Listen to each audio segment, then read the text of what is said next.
man, I think it's going too far. I think there's too many people claiming to be ADHD and using it as an excuse for things when actually they probably don't even have ADHD. And it bugs me. Maybe controversial. Let's get into it. Guys, I was on Instagram scrolling through as I do. And by the way, if you want to get me on Instagram, just go to the instagram.com/theaspyworld, or you can just @theaspyworld. You can get me on there. I literally speak to every single person who goes on there and asks me questions. So I was on Instagram and I'm scrolling through and I'm blue, and I follow all these advocacy pages for autism, things like that. I come across this from one of my local papers. It was like councils, which are UK government, like local level government, are handing out blue badges. Now, blue badge is like a disability badge that goes on your car to let you park in disabled spots to drivers with anxiety and ADHD, despite rising fears of overdiagnosis. Okay, there's a lot to unpack here. I'm going to go through it right now. And by the way, guys, these are my thoughts and feelings. This is how I feel about it. Don't know if it's wrong or right, but it's how I feel about it. And just take it with a pinch of salt. And if you want to chime in, just pop in a comment down below. Oh, and if you're new around here, just hit the subscribe button. I do videos about this all the time.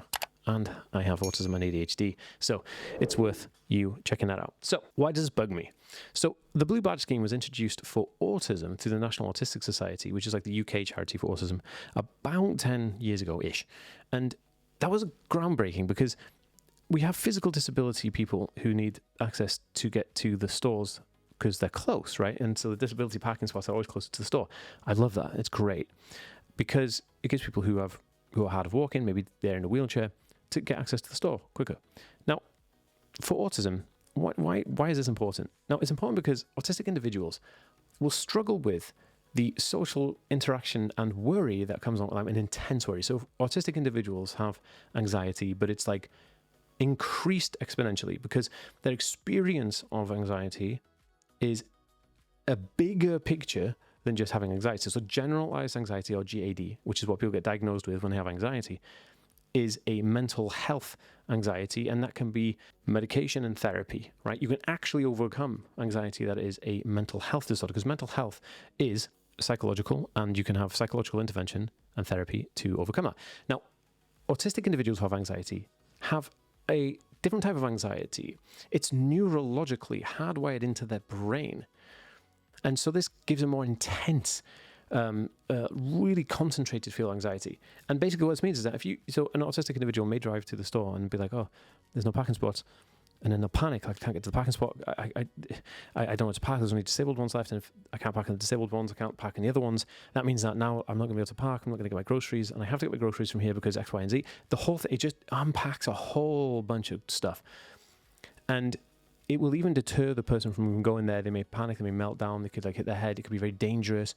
Like it's not good. It's not pretty when that stuff happens. So having just that extra tool in your arsenal, right? Not to just use it as an excuse. No autistic person I know would ever just drive to the store, having loads of space available for them, and just be like, I'm going to park in the disabled spot. Bugger it. They would never do that. Never do that. They would use it as a tool when they needed to use it. Now, autistic individuals, if they have an experience of going to the store and there's no spaces, but there is a disabled one, and they have that ability, they may use it to help with their ease, to lower that anxiety, give them access, and actually help improve their quality of life. Now, so where does this lead us? I think that's okay, and that needs to be used sensibly, responsibly. However, when you're just giving it out for anxiety and ADHD, there's no need. In my personal opinion, I have ADHD, and of course I have anxiety as well because of autism, but would I suggest that someone with a GAD, a generalized anxiety diagnosis, would actually need a parking space close to the store or blue badge? No. Anxiety isn't a disability as such. Anxiety is a mental health condition that needs help, needs support. It's not a disability. It's a mental health problem. Yet a neurological disability like autism is. Now, ADHD, even though it's neurological, it's kind of on the lower end of the spectrum where you've got really low support needs. Like ADHD people can manage really well with medication, and they can function pretty well in social situations and other types of, areas of their life, which autistic people can't. Now, when you have autism and ADHD together, that's a whole new ballgame. And I've done a couple of videos on that, so I'll try and leave a link for it somewhere here. But it annoys me because what I see happening here is that I see that all of the milestones we made for the autism community, like having disability support in universities and schools, having the sunflower lanyard supported for hidden disabilities so you get access to help and support at airports and public spaces, and then blue badge for autistic individuals who feel the need that they need that extra support when they're going to parking places. All of that suddenly becomes almost obsolete, and it disappears because we're going to have a flood of people who are just going to abuse a system because they say, oh, I've got an anxiety diagnosis. And like, they could go to the doctor and pretend to have anxiety and get a diagnosis done, right? Or maybe they even self-identify as neurodivergent. It just really bugs me. I don't like that term, self-identification. Not about identifying, right? It's not an identity. It's actually a diagnosis of something. If you were ADHD or autism, it's a diagnosis of something, which is how your brain was created. You know, as autistic individuals, we should be a bit annoyed. Like, we struggled our entire lives, you know, of the pain of dealing with this, the stress and the strain that comes with the difficulties we face in life. The amount of times I've been close to the edge, it is, I don't want to talk about it, but it's difficult, right? And I look at that, and I look at the whole picture and the struggles I've had, which is just enormous, from growing up to even just now, still as an adult, right? And then I've had to go through so many assessments and brain scans and stuff like that just to see, and then to get the diagnosis at the other end. And then somebody can just be like, oh, no, I just identify as autistic. I was like, no, you don't just identify as autistic, man. Like, come on. Because what happens when we allow that, we then get a taking away of the actual things that are there to support you and help you. I was an advisory member of an advisory board here in Wales for the ADHD part of neurodivergent Wales. And they did a survey that went out for what people need.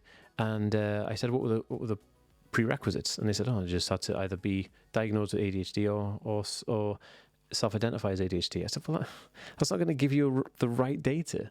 You know, we don't just self-identify as brain surgeons, so you can't just self-identify as an autistic person because you think so. No, you need to have a process, right? So that's why that bugs me, and that's why it annoys me. It has to be done at a professional level. And these things, when we start allowing this stuff to happen, we are going to lose all of the accessibility that we've built up and that we have. It annoys me. It bugs me.